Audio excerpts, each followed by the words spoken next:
And there was a time in this country, a long time ago, when reading wasn't just for fags, and neither was writing. People wrote books and movies that had stories, so you cared whose ass it was and why it was burning, and I believe that time can come again. Welcome back to the Think Liberty podcast. This is episode 75, and we're glad to be back. We took a short break for a couple weeks to restructure our podcast a little bit. We want to bring you the best content each week, and since it seems like every libertarian has a podcast these days, we also want to keep our show unique. So going forward, we will have a guest from around the Liberty movement on to discuss politics, what they're working on, or even ways to get involved. Throughout the show, we'll have different segments where we discuss current events, bad legislation, and other topics. But first, my co-host this week, we have Lonnie Dupree. Lonnie, how have you been? You haven't been on for like a month, I think, right? Has it been that long? I think so. We haven't been on for 2 weeks, and then you missed the episode before that. So yeah, I think about a month. Yeah, I guess something like that. Well, I've been well. Just been busy with work and stuff, and haven't been able to make them. So, yeah, I feel it. But yeah, other than that, yeah, been good. Good. That's good to hear. Also joining us is TJ Eckert from Being Libertarian. Glad you could be here, man. How are you? I'm doing very well, Caitlin. I'm glad you are willing to have me back. Yeah.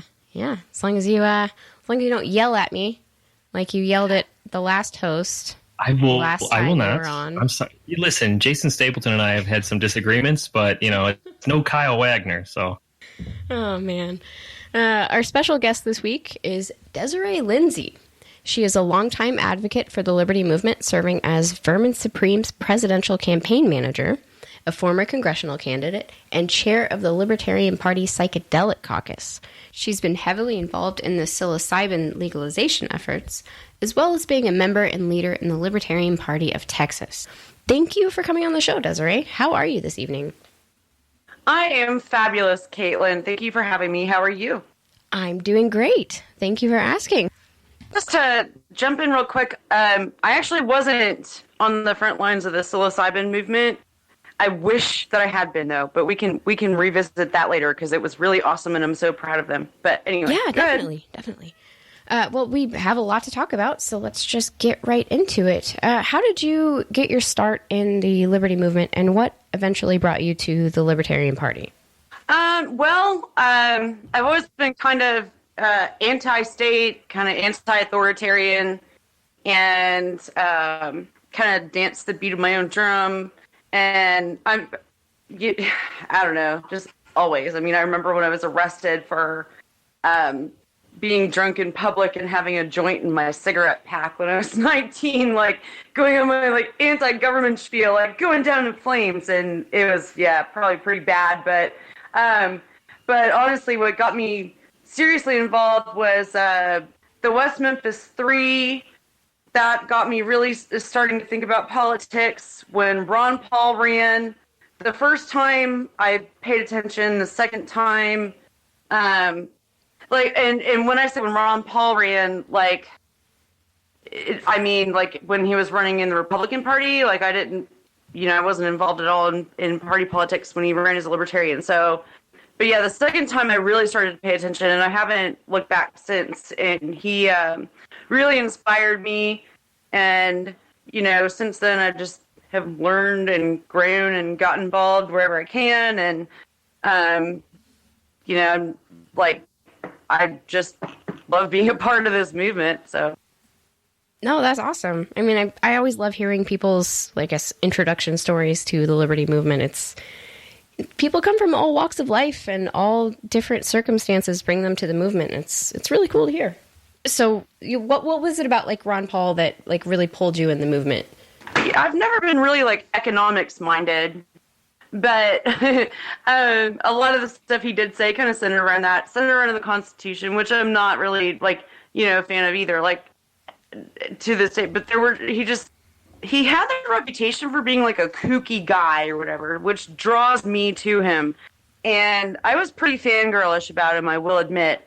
Went to go see him speak. It was like my husband was standing kind of right behind me and and I'm standing in front like a good little fangirl, and I was like, I turn around and Tyler like, oh my God, he looked at me.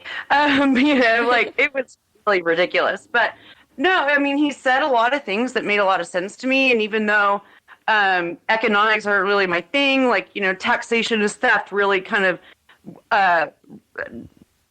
like it did something for me, because I was like, well, it is. And that's morally reprehensible that we're taking from anyone.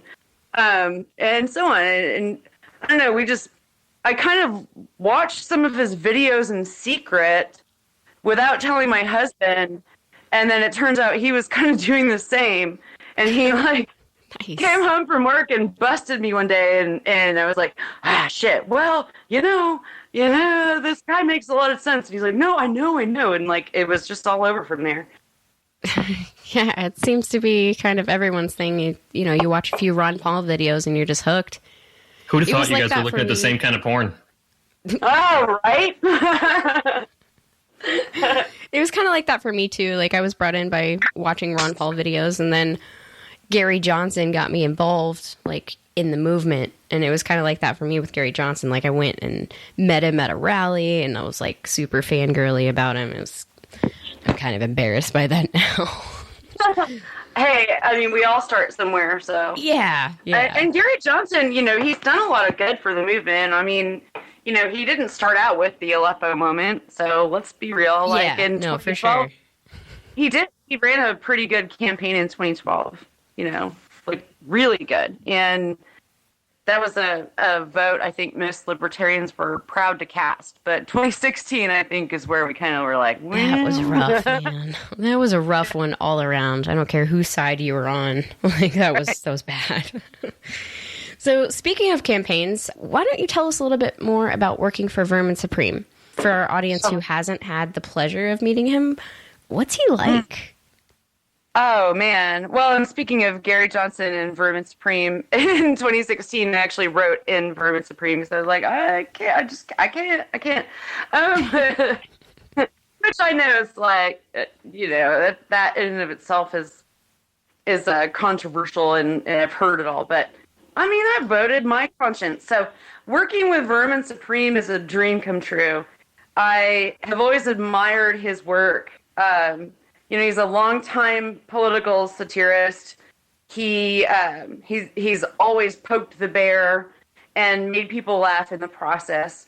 And, it's a beautiful thing. And we were jokingly talking about him running for, and this actually has to do with his presidential campaign. So we were jokingly talking about him running for governor in Kansas, because it came out that, like, all these underage kids were running because there were no age or residency requirements. So Vermin was like, I should do that. And then he was like, wait.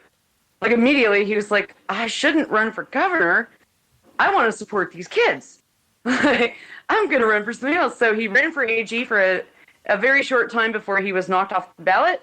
And I was his campaign treasurer. And obviously that was meant to be completely satire, but what it evolved in was Vermin and I and several other people forming a partnership where we were asking him to, like, legitimately make a run for our nomination for the Libertarian Party in 2020, and he was all for it. I mean, he's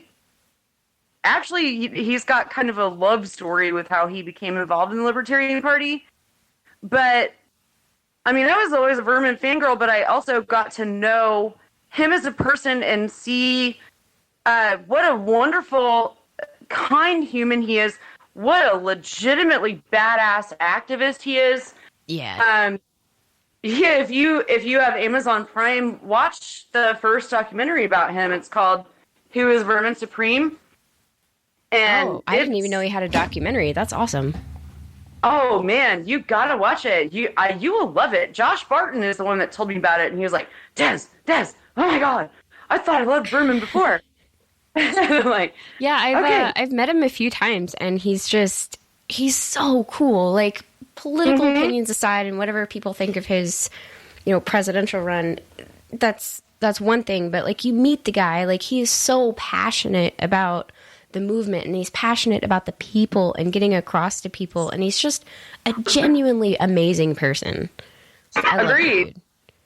Yeah. Yeah, and he loves you too. But I agree with you. He really is just, I mean, he's one of the most, you said passionate, and I mean, I really, really concur.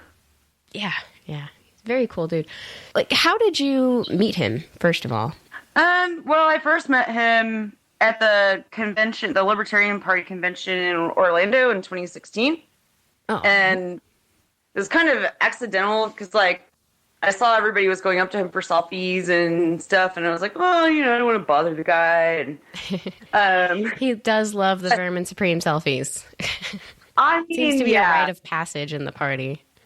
Right? But, yeah, we happened to... I was with the John McAfee campaign at the time, and when we lost the nomination, I remember they opened the door between the suites, like his and Austin Peterson's, and those two guys really, really got along really well. Mm-hmm. So, like, everybody just kind of, like, mingled and partied together. It was really cool. And I just remember, like, one moment I was like, oh, I need a smoke. And we went out to go smoke, like, upstairs by the suites, and Vermin was out there by himself. And that's how we started talking to him. And then I was like, I hate to ask, but can I get a Vermin selfie? And, yeah, the rest is history. Yeah, it seems like everyone's got a really fun How I Met Vermin Supreme story. Yeah, he's just a wonderful human. I'm so grateful for him, and honestly, working on his campaign is a dream come true for me. Like, I've worked on campaign manager for a presidential candidate. Like, that's a huge accomplishment. For Vermin Supreme, I'm thrilled. Like, yeah, man. It didn't start out that way, but, like, I just kind of, like, kept doing the work. Yeah, and it's going to look great on your resume, too, working for a presidential candidate. So that'll work out for you. Aw, so tell us about the campaign. Like, how is it going? What kind of support do you have? How's fundraising going? What's it look like for 2020? We're actually doing pretty well. We have a lot in the works for fundraising. We started out kind of slow because Vermin and I were pretty much ready to go right after midterms. Mm-hmm. But, a lot of the team was still kind of like dealing with burnout and like taking a break, and we understand that. So, but we've seen a lot of amazing momentum, and it's been really, really fun. And the campaign itself, we can do like the actual work that it takes to do it. Work on a campaign. Vermin has said this is his first actual campaign, like, with the team. I mean, he was always just out, like, doing his thing before. And, I mean, we're legit. We're doing this, and the team's growing. Fundraising is going awesome. We have a lot of really, really, really cool ideas in the works. We have a campaign store, and it's pretty basic right now, but we're working on adding to it. And we're going to be adding some more kind of fun, unconventional items to it as well. And I mean, I'm just thrilled with the way the campaign's going, the way the team is growing, and the people that we have on the team are super quality, just amazing, passionate people. And you call them and they answer the phone right away. They're always just excited to be here. So, I mean, it's been amazing, and I have a lot of like hope that we can actually win the nomination. So I know some people might laugh at that, but go ahead. Well, there really isn't too much competition, so there's definitely a chance there. No, but I do have one. Though. Desiree, if I could jump in. So a lot of anarchists are like drawn to Vermin Supreme. So what do you say to a lot of anarchists that don't believe in voting? That, like, how do you win their vote? Like, you get a lot of anarcho-capitalists that don't believe in the system, and like, it's not that they don't believe that Vermin can win, but they just want to vote. I mean, do you have an elevator pitch for them that, like, you could get them on board? I do not, and here's why: because you address everybody as an individual, and so when while I hear you, I mean, I'm also an anarchist, but I came into this party like probably way more of a status than most libertarians are, and just kind of like it's hard to believe. I voted for John McCain in 2008. It's hard to beat that. So. Oh, you did? But, I did. I know. I'm still doing my Hail Marys to Ron Paul for that original sin. I'm sorry. Man. I voted for John McCain too. It's all right. Yeah. See, me and Lonnie, we're still apologizing for that. So I'm really disappointed in you guys. I know. I voted for it's Obama, weird to go to so it's okay. Anna voted for Romney too. So yeah. Oh, see, yeah. All right. No, in 2012, I voted for Ron Paul. So yeah, I was a Democrat before though, so I voted Democrat. Oh, okay. I'm sorry, Desiree. I didn't mean to cut you off. I'm sorry. You did not. This is just how the conversation goes. No problem. But yeah, I don't have an elevator pitch because it just depends on the individual person. I guess the basic kind of, I guess there is an elevator pitch, just kind of the basic thing like, well, it's defensive voting and, you give your consent to blah, blah, blah, whether you like it or not, et cetera, et cetera. But like on the whole, it just depends on the individual. But a lot of Vermin, as far as Vermin's campaign goes, Vermin has a lot of support from people all over the political spectrum. And yes, definitely a lot of anarchists, but they're happy to do anything for Vermin. So we actually have that on our side. They would love to see Vermin be the nominee and would more than likely, we've already gotten quite a few on board to commit to being delegates. They'll come and they'll vote for him at the convention. They'll get involved in the Libertarian Party. Vermin's actually doing a lot of good publicity for the Libertarian Party because a lot of his audience thinks that we're throw Granny from the bridge types, and we're not. And Vermin himself used to believe that. So, I feel like with Vermin as our nominee, he could do a lot of good and grow the party, and especially bring in a lot of young people. So, and young people just love him. I don't know if y'all saw what happened in New Hampshire, but he's definitely likable. I've never had the pleasure of meeting him, unfortunately. I know I haven't. Unfortunately, but I know, right? I see all the pictures with him. I've never heard a bad word about him.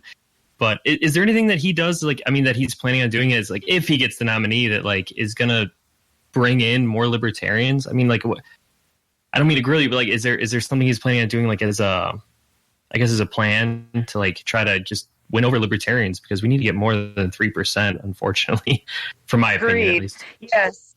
And no, I don't take it as grilling. It's a legitimate question, and it's a concern that we all share.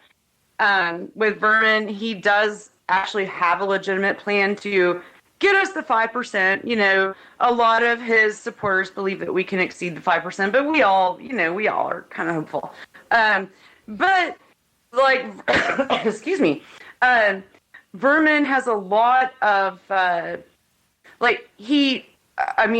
on his Vermin Supreme for President page. I see all the messages that come in. He is literally taught in school, in high schools. He is literally the class project for a lot of high school and college students. Vermin has a lot of love with the young people, and so one of what he's already been doing and what he will continue to do is get the young people to register to vote, register as a libertarian if that's how it works in your state. In my state, you don't register as a party, but in a lot of them you do. And, Vermin's already been growing the party that way. And he will continue to do that. I do believe he can get us at least the magical 5%. We have some people going I think he can win it. He's running against Donald Trump. And Donald Trump's going to... who knows? Who knows? Crazy things have happened, but I highly doubt it. But, Yeah. But, yeah, Vermin the 5% is what we're shooting for, so... I think it could be attainable. He's concerned about our ballot access, so to him, if he gets the 5%, then he's a success. Then he's won. That's how he feels about it. I don't want to diminish anything, but why only go for 5? Well, That's a good question. We're not only going for 5. So, but we do believe we can at least get the 5. You know, are we going to have a libertarian in the White House? No, probably not. But like I said, there are some people that believe it. But, you know, he's not just going for the 5%. Vermin is going like balls out, totally just trying to grow the movement, grow the party. I mean, he's been working really hard for a long time, but he's done it in a satirical way. And most people get it and some people don't. So, and that's something that we're actually kind of working on with the campaign is, you know, what will be on his website soon is like his satirical platform. And then we'll have the literal translation of like, what does he mean? You know? So, I mean, we're taking this extremely seriously. No, that's good. That's actually really comforting to hear as somebody who's like kind of supporting Vermin for the nomination. Like it's good to know that it's a serious campaign, and it's not just, you know, social media posturing. Like a lot of candidates, they run, you know, very simple social media campaigns and that's it. They don't do anything else. It's good to know that Vermin's out there, you know, actually getting stuff done. He is, and he's a hardworking candidate. And, you know, it's one thing I can say about every candidate I've worked with. I've always been impressed with them, but like, Caitlin, I know you know, like I managed Corey Watkins' campaign before, Peyton Hunt, Brian Ellison, and now Vermin Supreme. All of, man, we love Ellison. Of those people, I know. They're all passionate, hardworking. Like, I'm not going to sit here and let people do this for me. I'm going to do it. Like, these are those candidates. They are... Yeah, the people out there actually getting stuff done. You know, Ellison with the Arm the Homeless campaign. And, you know, Vermin does Food's Not Bombs, that kind of stuff. Like, people actually out there making a difference. Like, I love that. Absolutely. I love to see it. So, before we move on, we're going to do our first segment. Desiree, you can feel free to jump in right in with us as we discuss our shitty bills introduced to Congress this week. Yay! There are several standard budget bills coming through, so not too much coming through this week, but one really stuck out to me. It's H.R. 3151. It's called To Amend the Internal Revenue Code of 1986 to Modernize and Improve the Internal Revenue Service and for Other Purposes. It was introduced by Democratic Georgia Rep. John Lewis. And basically, the entire bill introduces several new layers of bureaucracy to the IRS, complicating the process even more. And it will create what they call an Independent Office of Appeals. But here's the kicker. The Independent Office of Appeals will be directly accountable to the Commissioner of the IRS. So much for independent, right? I mean, it's not worse. I don't know what's worse personally. Like, would you rather have an executive that's, or like a agency that's not accountable to the executive or legislative? As much as that sucks. But. Oh, no, this is a committee to like oversee the actions of the IRS, and they're directly under the Commissioner of the IRS. It's like, it's like almost worse than police internal affairs, because it's not even as separate as internal affairs for police. Like it's directly under the commissioner. Like that's it blows my mind. It's no surprise that John Lewis introduced it then. Yeah, right. Isn't he the one that literally cried on the House floor over gun control? Am I remembering that?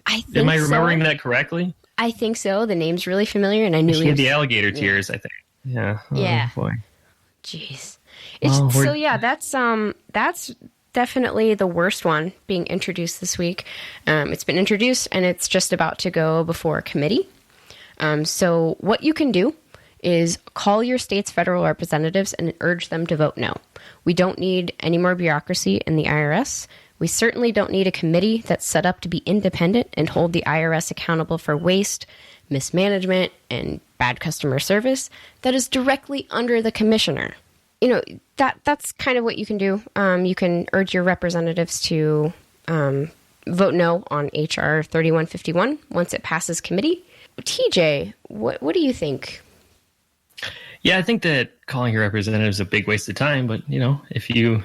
Well, I mean, yeah, it could be, but what else can you do at this point?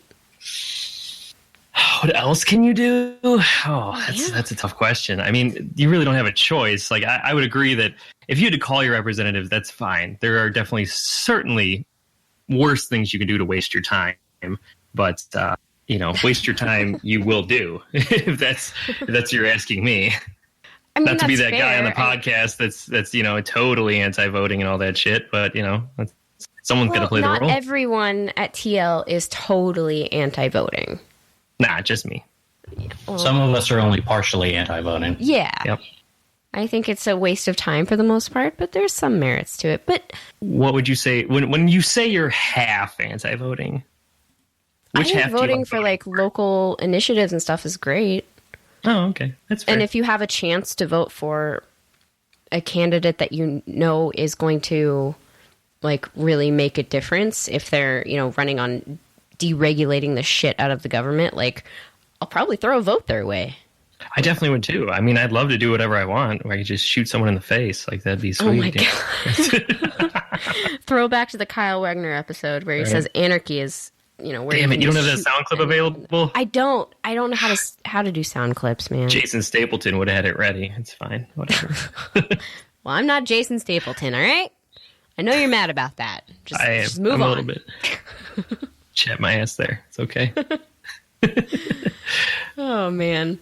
So let's get back to the interview here. Desarae, you said you are involved in the psilocybin movement. Why don't you tell us, what you do there and what efforts are being made right now?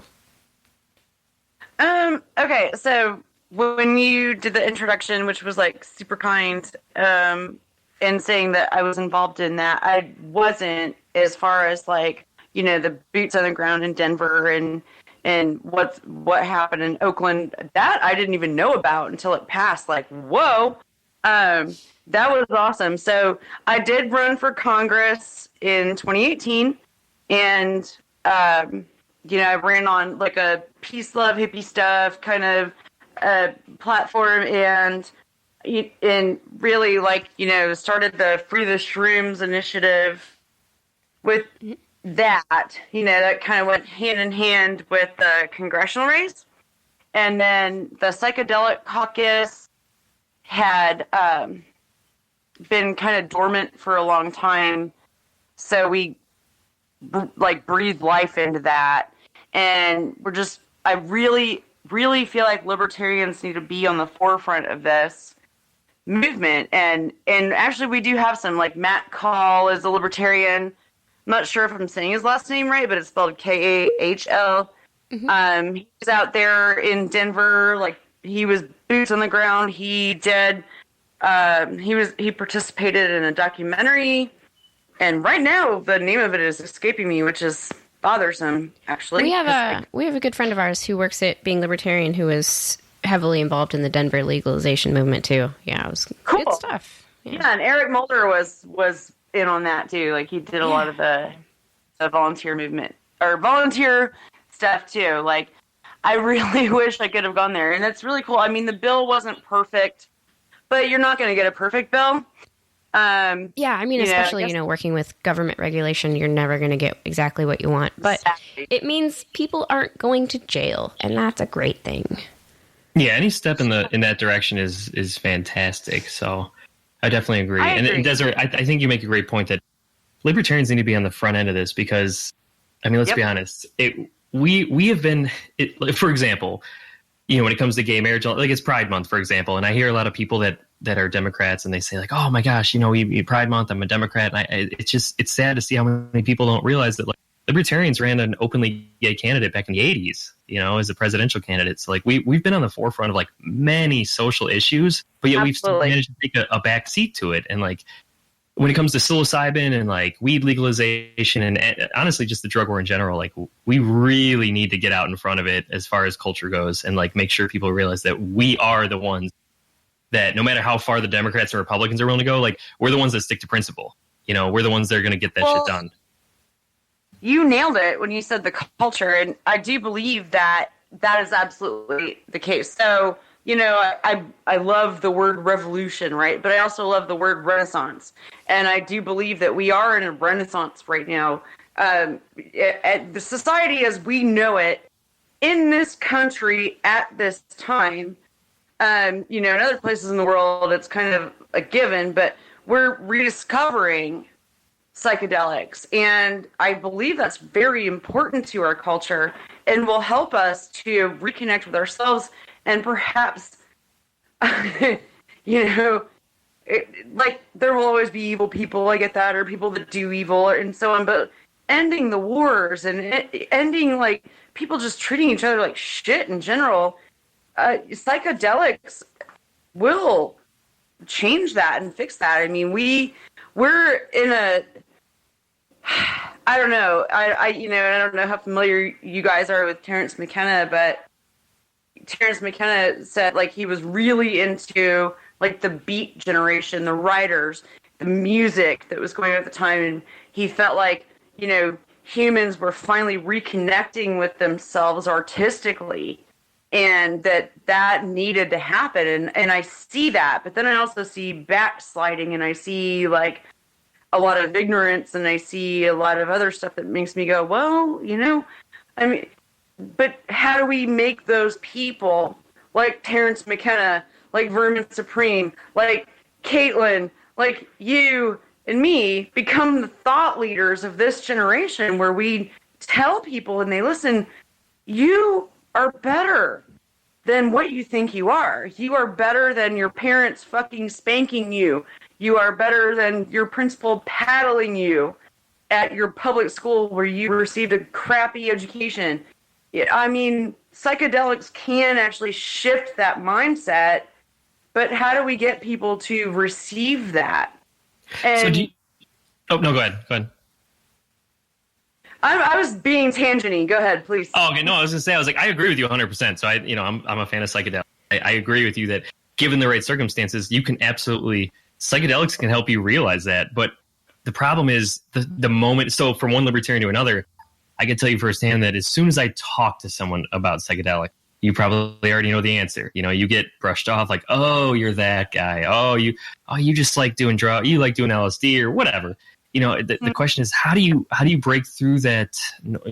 I have a lot of friends that went to public school, like you said, that, if I told them about whatever, they just have this almost knee-jerk reaction that's programmed from the state. It almost seems like, it wasn't arrived upon based on actual thought. It's just something that was programmed to them. And it's how do you get through that? Do you and Vermin Supreme have something that works for you, I guess, through experience as far as talking to people goes? How do you break through that kind of barrier? It's not something I've talked about a whole lot with Vermin. I mean, I've talked about it with him as far as my personal experiences. So I'm not sure what he does, but I can tell you for myself, a lot of the people I do, excuse me, that I do talk to are pretty open to that messaging, but I also deal with a lot of young people. So that in and of itself is, that's kind of a given. They're more open to the psychedelic experience. And I don't know when they stopped doing DARE in school. I remember, I'm old, right? So we had DARE and we had an essay writing contest and I won a Dare Bear and a McGruff. I was going to take a bite out of crime. Nice. I love that. I won my DARE. I won my DARE thing too. I had to speak in front of my mayor of my city. Yeah, me too. Yeah. Except I did ecstasy probably 3 hours later, so it worked out really well. That's great.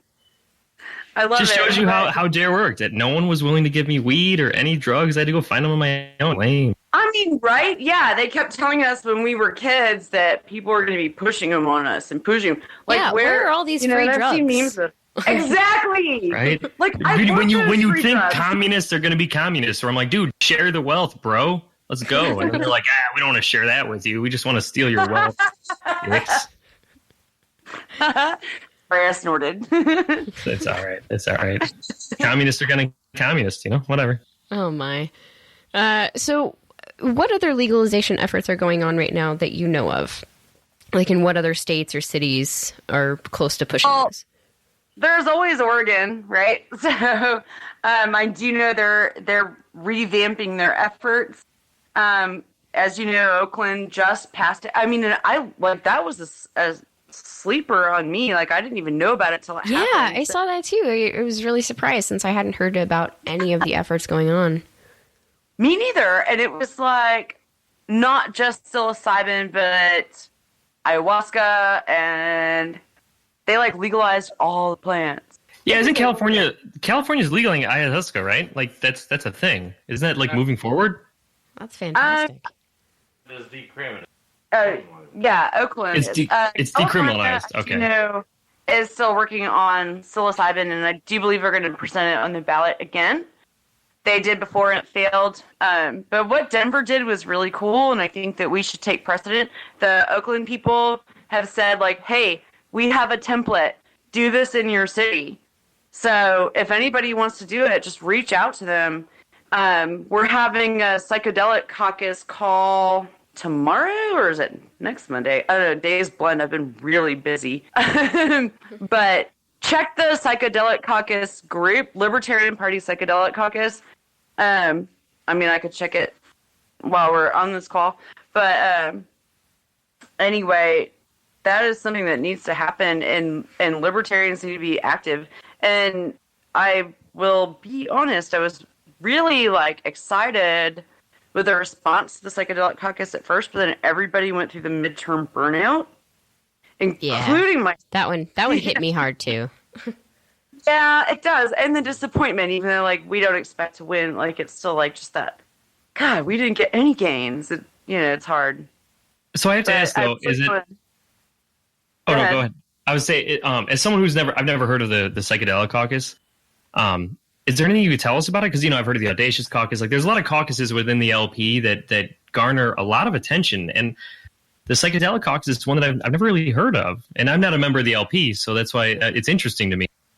I love that you mentioned the Audacious Caucus. Yay! But the Psychedelic Caucus was something that was started by a gentleman from Oklahoma, or maybe I'm wrong about where he's from, named Brett Powell, and he's awesome. Oh, he is from Oklahoma. Yeah, he actually got really, really distracted with building the caucus because he was working on cannabis legalization in Oklahoma, and they did a really fucking badass job there, but then got screwed over and blah, blah. Like, it's a really, really crazy, sad story. So anyway, I just kind of was like, hey man, I really want to breathe some life into this. And he's like, please, by all means, let's do it. And, everybody was like all excited for a couple months. And then, but the thing is like most of the people in this party wear like 40 hats. Like if you do anything in this party, you do a bunch of shit. And I don't know, for some reason we haven't gotten people really excited about the Psychedelic Caucus yet. The Audacious Caucus, I am one of the pioneer members. I'm in love with being in that caucus. It is so much fun. I love my Audacious brothers and sisters. And a lot of those people are in the Psychedelic Caucus, and a lot of people from, all over the party. So, but I mean, I'm sitting here saying like, I can't even remember if the conference call is tomorrow or next week. Like, that shows... just how low energy it is. And I know it's on me, but like... Or how good your psychedelics are. I don't know. I guess, right? Yeah, I mean, I just feel like you can't make people care about something, and I think a lot of people just have too much on their plates as it is. But maybe we'll get some people involved who don't wear 40 hats yet. So where can people get involved with the Psychedelic Caucus? Well, we do have a Facebook page. We do have a group. We do have plans for a site. We haven't done it yet. Like, again, participation is pretty low. So, but there is a group, and there is a questionnaire to join it. It's just like the 3 basic questions or whatever. And, like, just answer those, and we'll add you. And, we'll welcome you. And we're still in leadership positions in that caucus. Okay, so, cool. Really cool to see people involved. We will put a link to the Facebook group and the Facebook page in our show notes so people can join directly from wherever you're listening to this podcast. Yay, thank you. Yeah, absolutely. Getting into the last portion of this episode, you're running a presidential campaign. There's tons of other presidential candidates running for the LP nomination, one of them being Benjamin Letter. Now, you have a lot of history with Ben Letter, and I actually, agree with you on this, that he is not the best person to be a presidential candidate in the LP. But why don't you give our listeners a little backstory into that and just fill them in on this person? Okay, and do I have your permission to not be professional? Yes. We already marking it as explicit. You're good to go. Oh, God. We're well past that. It's fine. Well, I mean, we do try to exercise decorum, right? With each other. But, I mean, we know each other. We're good. But, I don't want to offend your crowd. So here's the warning. Benjamin Letter is a member of my local party. I am the asshole who recruited him back in April of 2017. So the app called Cell 411 had just released their chat feature the night before, and there was some dude on there hitting up the Dallas cop block chat, going "Hey, any females in here?" The usual kind of bullshit. So everyone's making fun of the guy, and then I'm like, "Hey, I'm going to interject and say Henderson County is an hour southeast of Dallas, and if anyone's out here, we're having a meeting today at the brewery at 3:00, blah, blah, blah." So, Letter gets back to me "I'm in Henderson County. I want to come to the meeting. I need a ride." And so I tell him to, message me on Facebook, and he's like, "I don't have Facebook." So, but then he made a Facebook. Or, I don't know, whatever. Reinstated it. And my husband happened to be going by. Anyway, this is a long version of it. I'll skip through that. But the fact is, just to tell you about that day, neither my husband or I liked him from the get-go, but we were welcoming to anyone who wanted to join the party and always gave people a chance. And he was really, too angry for me. It made my belly feel weird. But I was also, I'd also rediscovered psychedelics, about 6 months prior. So I was like, I love everyone. There's good in everyone. So he came along and he was fine. He was on his best behavior. And then he just flipped. And honestly, the way he attacked us was, and I will give the Reader's Digest version on this. It was very personal. It was very just mean. He wasn't counting on my husband or me having a reputation in the party for years, even though he knew that we had. Mm-hmm. And he already started on the wrong foot, but he just kept going and going and going. Oh, I'm attacking people to make them better. And people bought that. And the fact is, Kayla, I'm going to be frank with you. I do believe he's a sociopath or a psychopath. Seeing his interactions and seeing his videos and, seeing his behavior over the last year or so, I don't think it's that far off. I'm not a doctor. I'm not going to say oh yeah, this person's definitely a sociopath, but I've seen some questionable shit, and it makes me think that might be the case. I think too, and he constantly pursues me, my husband, more so me. He's kind of obsessive about it, like a dog with a bone. He's had me accused of all kinds of stuff. He did have me swatted, and there's a video that's out of the special session we had today here in Henderson County that he took. I wish we had our own, but I think his says it all. And it's on the Henderson County Libertarian Party page that he will not turn over to our leadership, even though he is not recognized as the chair by the state party, and Matt Savino is. And that was a long, hard road. I'm sorry, did you say he had you swatted? Yeah. So, and just to clarify, that doesn't mean the SWAT team. There are some people that thought that when that's what I'm thinking when you said that. That's what I was blown away. It's a term that means like having police sent to someone's house. And this is someone you're friendly with? We were, yes. But he decided he wanted to run against me for county chair. I did not want to run for county chair. And this was at the beginning of last. I didn't want to run. I was actively trying to find somebody else to run. And they're like, well, Des, you've got to. Like, everybody throughout the whole state party was pleading with me to, because he was already proving himself to be toxic within our state party. Yeah, it sounds pretty toxic if you're calling the police on your political rival. I mean, Jesus. Not just him alone, him and Alan Miller.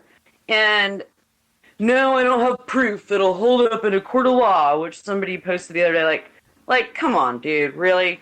Like, the threats, the timing, who these people are and how they deal with people is enough. Like, I'm not an idiot. There was a time when I believed that Ben maybe didn't have anything to do with it. It was all Alan, but no, that was just stupidity.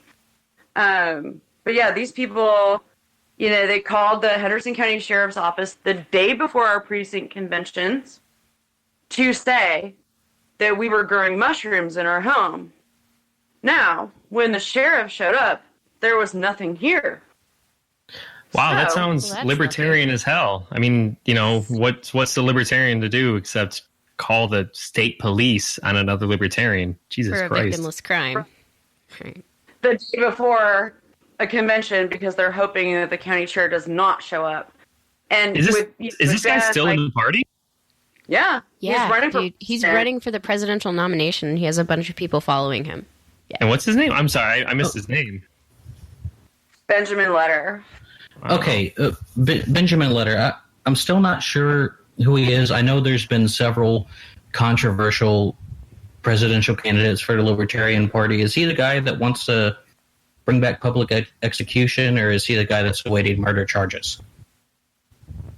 Oh, not the murder charges. Wasn't that Joe Exotic, or he wasn't running? That was Joe Exotic. He had filed with the FEC.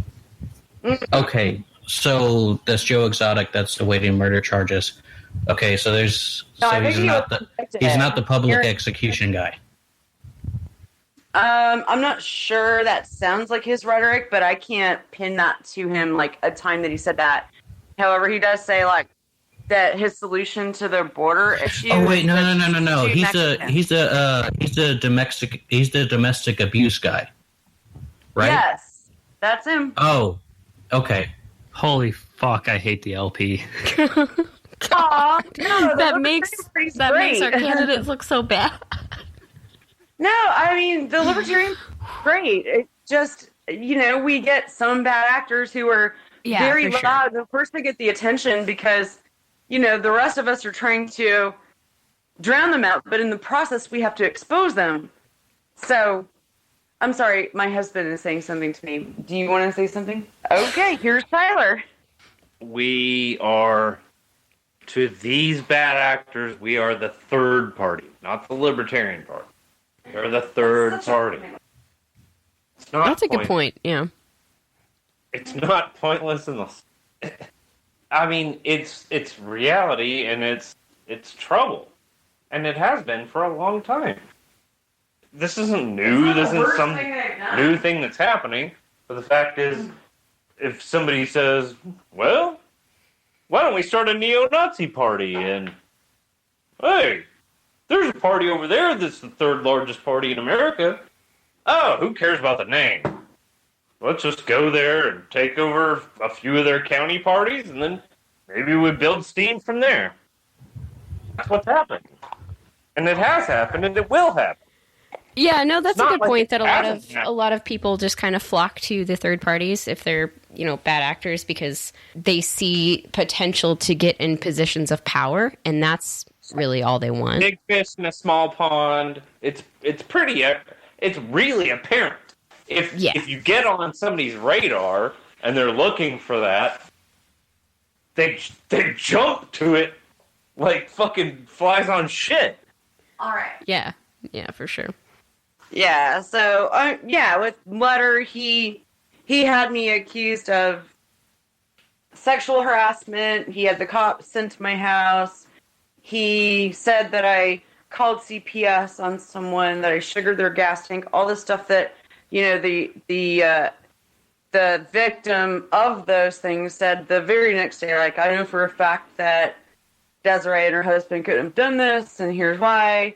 But he still went with the narrative. But he didn't expect for people to not believe him. And it's really hard to not quit and just say, fuck you, like, you can have it. But I did finally wind up doing that a year ago. Like, it was the day of my 40th birthday party. Like, we had a statewide candidate come to my county. He hadn't told me about it. I found out about it, like, the day before. I'm like, dude, like, I have been smoking a brisket all night. Like, but okay, I'll come support you. And then it turned into this whole, like, attack Desarae thing. And I just came home and cried. And it was, like, the lamest party I've ever had. And I just resigned. So after that, Ben took over his chair. He chased away our entire membership. He didn't hold meetings. And when Matt Savino, who is now our actual chair, decided to take the party back, that's when Ben decided to hold business meetings between the special sessions, which were meant to remove him as the chair. We actually had to take the decision to the state chair, who wasn't willing to unseat a county chair, which I understand, and then gave it to the state executive committee to interpret our bylaws and make a ruling. And so they did rule that Ben Letter was never actually the county chair, invalidating everything that happened after he was supposedly elected, which was pretty much nothing because he didn't do anything for this county. So, except for show up and harass us today at our special session, which was fun. It sounds like he's just insane with the bad behavior in the party and harassing people and calling cops on people. No, it there also are sounds claims. Like there's. I was saying it also sounds like there's a lot of bureaucracy and stuff inside the Libertarian Party that. I mean, that certainly gives a whole lot of irony here, but they really need to. There's it is structure. a political party. Yeah, it is. I mean, I guess, but it does seem that the structure makes it hard to kick out bad actors like this. But it should be, because it should be hard to kick people out. Because, like, what if a bunch of people get together one day and say, like, I don't really like this guy, and, like, there's nothing really wrong with the dude.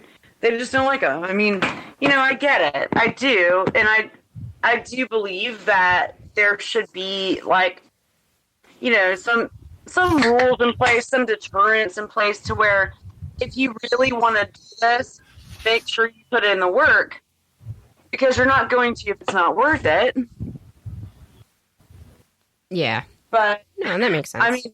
I mean, that sounds like an inherent problem with voting, though, like when you vote for... Damn it, TJ. Not everything is about voting. Sorry. I hate voting so much. I know. There's a lot of screenshots going around about past domestic abuse claims. Do you know if there is any substance to that? From what I understand, which I've never spoken to the actual victim, and I'm going to be honest with you, I did consider contacting her just to see how scared I should be. Like, when he first started attacking us, it was really scary. Like, he knows I've never shot a gun. I'm a bad libertarian. I'm not a gun person. Sorry. He knows I've never shot one. He knows we don't own one.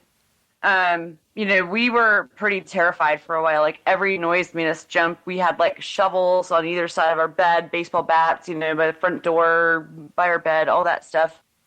Because, he is scary. So, we did think about contacting her to see how much risk we were actually in, but ultimately decided like it's wrong to keep, re-victimizing a victim. But no, I totally understand that. Yeah. Supposedly, somebody has spoken to her and validated these claims. And I was talking to someone the other day because I was like, hey, do you have the screenshot handy? And he sent it to me, and I was like, I'm going to go look at her page. And she just posted something on Mother's Day about like her mother who had passed away. It was like really sweet and sad. And then how she wanted children, but she hadn't yet because, and then the man she'd been with for so long was violent, so she shouldn't have children with him. And that was obviously Ben. So to me, I feel like there is some legitimate claims. I also feel like knowing him as well as I do in person, he is so sociopathic. Seeing the way he turned on me, and I wasn't, I'm married and not his girlfriend / victim like she was. So yeah, I don't have solid proof that he did those things, but I believe them wholeheartedly by observing his behavior. Well, there's a lot you can tell about people from their behavior, and you can absolutely. You were close to him. I mean, he lives lives 10 minutes from me. He spent a lot of time at her house when he first joined the party and got involved because we were welcoming to everybody, including his crazy ass. Man, I'm sorry for all you went through. That sounds like quite the hassle, and yeah, that's just insane. Yeah, it's crazy, but if we it's pretty insane. If we can get people to just start like blocking him and not giving him the attention he craves, which I know we're doing that right now. I won't block him because I want to see the crazy shit he's saying. He's on my friends list, which I know he probably shouldn't be because I've seen all the posts like, I have 597 mutuals with this person. I've seen all those kind of things. Right. But he's on there because he's puzzling to me. Well, you have to be able to see the post where he says he wants to shoot illegals at the border. That's the kind of shit he's peddling out there as libertarian policy. It's pretty anti-libertarian policy. I mean, that seems like... Yeah, I mean, not even Trump is that bad. Pretty big disqualifier right there. But, right. So, if that's not enough to not take this guy seriously, at least here's someone's story about dealing with him personally. I really don't think this guy is presidential candidate material or any kind of candidate material. I mean, he's certainly no Vermin Supreme. But here's the thing, right? But here's the thing, is he ran for... Because he's a felon, he can only run for a federal office, which, I think is stupid. I think felons should have the same rights as everyone else. Mm-hmm. But, this is what we're working with. So he ran for our congressional district, Congressional District 5 here in Texas. He was overwhelmingly noted.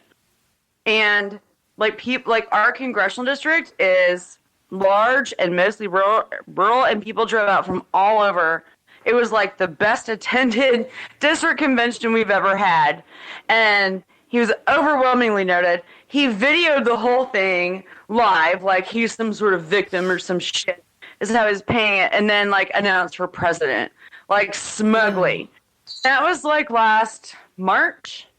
I believe Tyler's district convention in March. I think it was in March of last year. So he's been running all this time. He has not built a team. He has not raised money. As far as I know, he hasn't filed with the FEC. He does these He did file with the FEC. Debates. I'm sorry? He did file with the FEC. I had the candidate list a few weeks ago, and he was on it, unfortunately. Yeah. But the fact is, he's just doing it to troll. I do agree with his stance on felon rights. I believe that felons should be able to run for any office. Felons should be able to vote. Here in Texas they can, and I guess in other states they're slowly getting their voting rights reinstated. I do agree with him on that. That is a good issue to push as libertarians. But Benjamin Letter is not a good spokesperson, especially when, he attacks beloved figures in this party, like Larry Sharp, like Vermin Supreme. You know, like, I mean, come on, yo, you're not making yourself any friends. And then he tries to cozy up with the other candidates, and I've seen him in a lot of the debates that other libertarian pages are hosting, and it's really concerning and disheartening that he's being taken seriously as a candidate and been given, this platform to speak his nonsense, basically. I feel like we should make people aware of what he's like. Well, absolutely. And I definitely wanted to give you a chance to do that, and I'm glad you were able to speak your truth. And hopefully other people listening will take that into consideration and not support him, and hopefully support Vermin Supreme. So, since we've done this episode, are we going to get swatted now? I'm just letting the local police know all of my guns are legal. I legally own them, even the ones that I don't have in my possession right now. That's kind of... I'm so jealous of you, man, dude. I dropped all mine in the fucking lake last week. It's really bumming out. So, dude, it turns out I'm terrible at kayaking. Oh, wow. That sucks, yeah. Right. I think that you guys are going to be okay. He's not running against you guys for county chair, so. But he does, he likes to, take facts and twist them, and that's what he's done to, Brian Ellison, Corey Watkins, Vermin Supreme. It sounds like he's ready to be a politician, then. Yeah, I mean, I think he's full-blown politician. And it's so funny. He's got my vote. He's got my vote, so. Snap! I'm just kidding. I don't fucking vote. Session we had today, his dad was there, and his dad looked so uncomfortable, and then, walked out, and, went and sat in the car, and I've got to, sure he wants to support his son, but, God, that's got to be so hard to do, Yeah. Oh boy, I mean, it's deplatforming him, I think, is the best thing, and not giving him attention is the best thing. But we, like I said earlier, we have to give it to him for now to warn everybody. And I've been trying to say it for a long time, but my reach isn't all that big, I'm fairly connected, but still, we have new people joining all the time. But I saw just yesterday 7 people posting about him, so that made me really happy. I don't want to put negative into the world, but I just want to erase the negative so we can continue on with the work of spreading, love and freedom, and that's what we're doing. Oh, and speaking of, so Vermin Supreme is obviously my top choice, but I do also want to give a shout out to Kim Ruff and Dan Berman, because we love Kim Ruff and we love Dan. Yay! They're great people. Indeed, but I mean, they're also my friends, and I just love them to pieces. Dan is one of my brothers for life, and I'm damn it, you had to run against Vermin, but it's tough to make those choices, especially in a party that's so tight knit, like the LP. Right. With the good people. Right. We're all, for the most part, on the same side of things. It's hard to decide. Right. Yeah, we're just not wanting to shoot immigrants at the border. So. Yeah, that's a bit extreme. I mean, like I said, Trump isn't even that extreme. The Republicans aren't that extreme. What fucking ideology does this guy have? I don't know, man. Sociopathy. Yeah. So before we go, is there anything you want to plug? Any links you want to give out for people to check out websites? Verminsupreme.com obviously would be one. I don't know. Sorry, I didn't even think about that prior. So check out The Real Henderson County on Facebook. And right now it's listed as Henderson County TX, because he was trying to differentiate us from both the fake page now and the North Carolina Henderson County. But I think you should just change it to Henderson County Official. Anyway, so verminsupreme.com. I don't know. What else? What else do I want to plug? Psychedelic Caucus. Join the Facebook group. It's Libertarian Party Psychedelic Caucus. Audacious Caucus. Call the Texas LP. Wait, what? Hold on, my husband wants to Thank you, Tyler. Call the Texas LP. Email them. Message them.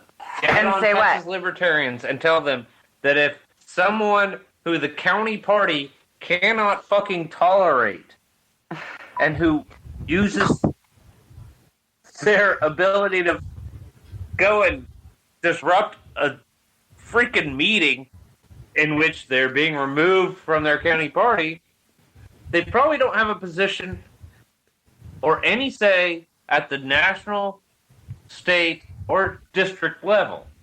All right, and the other website is the only real libertarian.com. That one's fun. Go to that. It's really fun. All right, sounds good. So make sure you go to all those links, check out Desarae's work. Before we go, be sure to check out Think Liberty on all social media platforms. Just search Think Liberty on Facebook, Instagram, Twitter, and any other platforms you use. And check out our website, think-liberty.com.